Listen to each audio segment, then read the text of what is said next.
নমস্কার মা, কবি দেবলী না। একটা জিনিস খেয়াল করেছো মা, বিষয়টা যদি তোমার হয়, আমি বাবাকেও ছাড়ি না।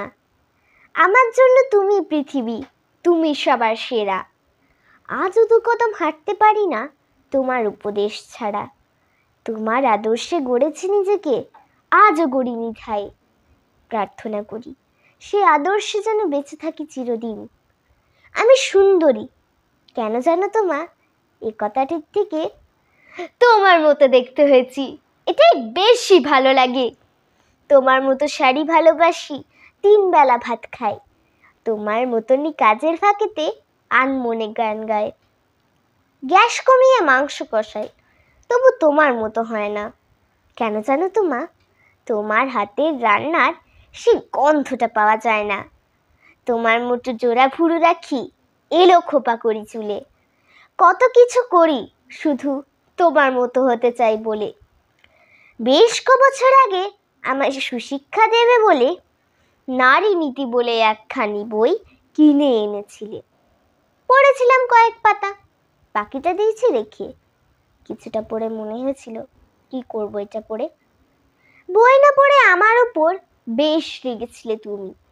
জিজ্ঞেসও করেছো, যদিও তখন কিছুই বলিনি আমি। কি পড়বো মা, কি বলবো আমি এই কটা কাগজের ভাঁজে? আসল নারী তো বিরাজ করছে আমার মায়ের মাঝে।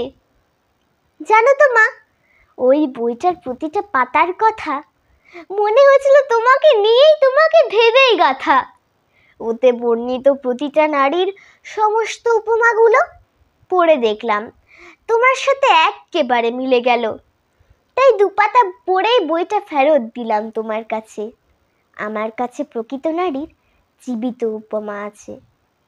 তাই মিথ্যে করে তোমার আদর্শে নিজেকে গড়ার বায়না।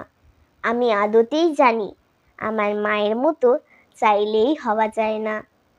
তোমার মতো এত অস্নিগ্ধতা আমার ভিতর কই। তোমার মতো এত স্নেহশীলা আমি অন্তত নই। ও মা, ওই দেখো, এইটুকু শুনেই চোখে জল চলে এলো। অমনি আবার আমার সকল ছন্দ গুলিয়ে গেল। যাককে, ছন্দ পতন খুটুক, কি আর এলো গেল তাতে। ছন্দ ছাড়াই কথা বলা যাক আমার মায়ের সাথে। ভালোবাসি খুব, এ কথাটুকু যদিও বৃথায় বলা। তোমার হাত ধরে পৃথিবীতে আসা, জীবনের পথ চলা। হুচুট খেয়েছি, পড়িনি কখনো, তুমি হাত ধরেছিলে। অবাধ্যতায় শাসন করেছো, এগিয়ে যাওনি একা ফেলে। আমি হাসতে শিখেছি, বাঁচতে শিখেছি আবার নতুন করে, কারণ তুমি এই হাতখানি দাওনি কখনো ছেড়ে। ভুল করে গেছি বারবার কত, শুধরে দিয়েছো তুমি। আর জন্মেও যেন তোমায় পাশে পেতে চাই আমি। নমস্কার।